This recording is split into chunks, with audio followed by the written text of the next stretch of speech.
Welcome to a new edition of the Neon Jazz interview series with veteran jazz pianist Greg Murphy. He talked about his newest 2019 CD with his trio called Bright Idea. And his bright idea on this album was to bring in legendary drummer Jeff Tain Watts, and it's all rounded out with Greg's regular bassman Eric Wheeler. What Ensues is a memorable album that is charting well, sounds fresh, and gives all the power that Greg's releases always do. He talks about this and a bit more, so please get to know this project and dig this interview, my friends. So, Greg, right up front, I want to thank you for reaching out. I always love your music. In fact, I've already spun, I believe I put Happy on a show about a month and a half ago, but I love Bright Idea with the trio.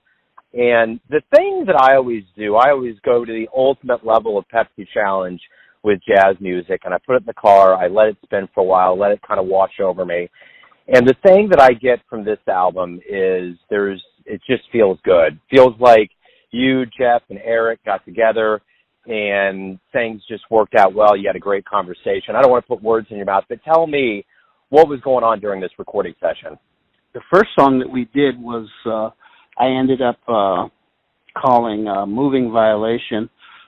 We just started off playing Free just to warm up, and it ended up being a pretty good track, you know. The reason why I called it Moving Violation, because I had to get the kinks out of my system, is because on the way to the recording session, I was coming from New Jersey through Manhattan to Queens, and I took the Midtown Tunnel, and my GPS said go right, and there were two rights.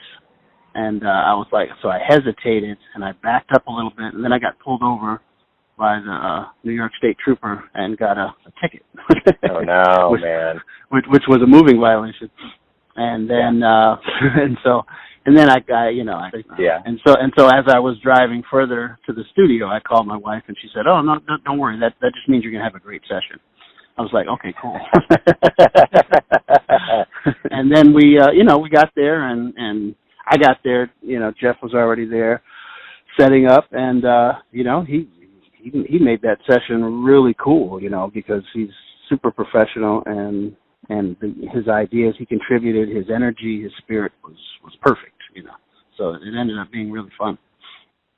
So you start off with Softly as in a Morning Sunrise, which sounds great, tight, everything's going good, and you kind of cascade. Give me an idea. I mean, you go into Happy, you cover that, and you just kind of move through 13 tunes. Talk to me about how you crafted these tunes and how they all kind of fell into the order they're in. Well, the order is usually an afterthought. You record, and then you put it together after, in post-production and stuff, in the mixing, in the mastering session. But I kind of had an idea that I wanted. Basically, Bright Idea was a tune the latest tune I had written, and that was, it kind of has a funky vibe, and after playing with Jeff and Eric, we played a gig in Pennsylvania a couple years ago, and I was like, wow, he'd be perfect for this song because he has that vibe. He can go into that funky swing type of thing. And so I thought that would be perfect for him, and then so I worked out to try to get him on the session, and it worked out through Whaling City Sound. So yeah, so Bright Idea I always thought was going to be, the title track. Hope as long as it turned out well, which it turned out pretty good.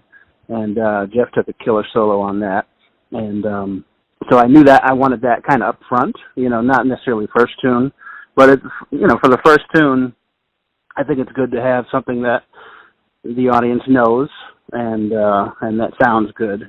And then I like to try to keep it right. The thing for me is when I put it together and put the tracks in order, I want to have it have a little bit of variety and have a little bit of a flow, and not put I like a lot of variety. I like avant-garde. I like funky jazz. I like swing. I like different styles of jazz, straight ahead, all that stuff. So I was trying to incorporate some of that into the flow of the order. When you get a fan or you get a newcomer that comes to either a show or knows you and orders this album and sits back and really listens to it over and over, what do you want them to get from this experience? I want them to feel, energized. I want them to feel happy. I want them to feel like they they can get some ideas from this or something like that. And basically I want people to feel good. That's the bottom line. But I also want people to think about the history of the music. I want them to be able to connect it to other artists. Of course, like the cover songs that I did, like the cover song for Coltrane's new song, or newly discovered blues, from that new record, of course, that everybody knows about in jazz, and both directions at once.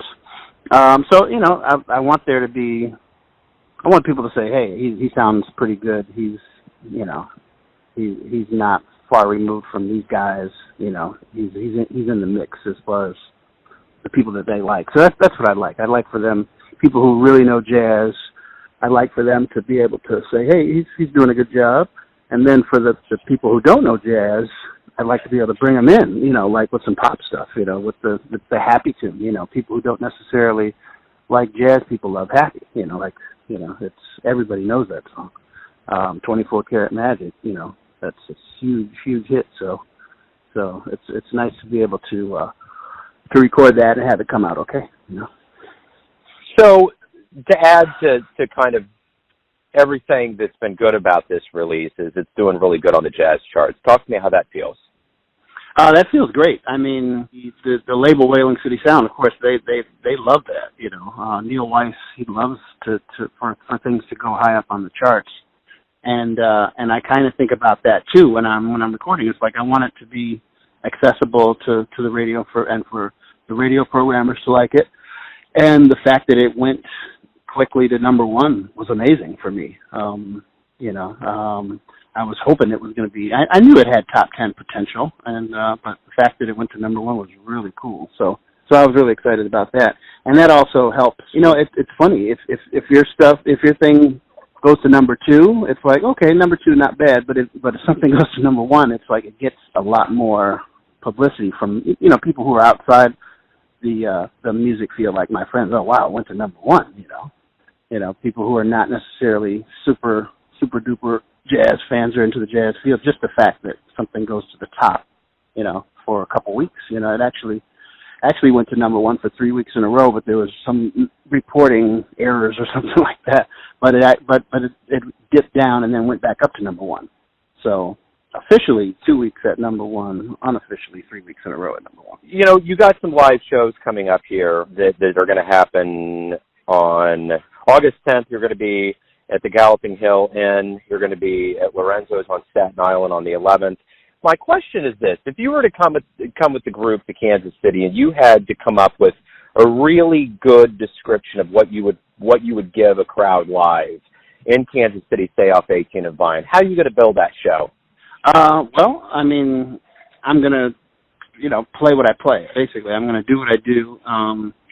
Hopefully, I'll be able to bring. It'd be nice to be able to bring Jeff Watts there and Eric Wheeler, who are on my current record. That's always the challenge, to bring the top cats. But even if I play with local cats, I'm going to bring my music. I'm going to bring my style. I'm going to bring, something that's unique to me. Something that's unique in a sense that, everybody has their own style. Every pianist has a little bit of, most of the pianists out here that I know at least have a little bit of flavor, and that's what you get when you get me.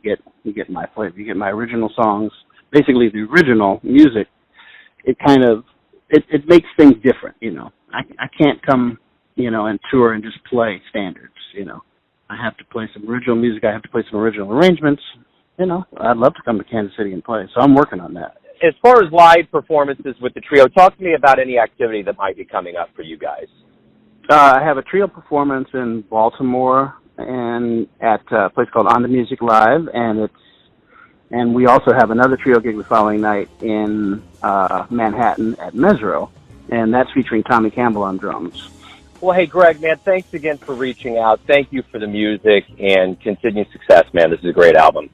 Well, thanks, Joe. Thanks for having me on your show, and I really appreciate talking to you. Thanks for listening and tuning in to another Neon Jazz interview, where we give you a bit of insight into the finest players in Chicago, New York City, Kansas City, and spots all over the world, giving fans all that jazz. And thanks to Greg for his time, music, and stories. If you want to hear more interviews, go to Famous Interviews with Joe Domino on the iTunes Store. Visit Neon Jazz at youtube.com, and for everything Neon Jazz, go to the neonjazz.blogspot.com. Until next time, enjoy the jazz, my friends.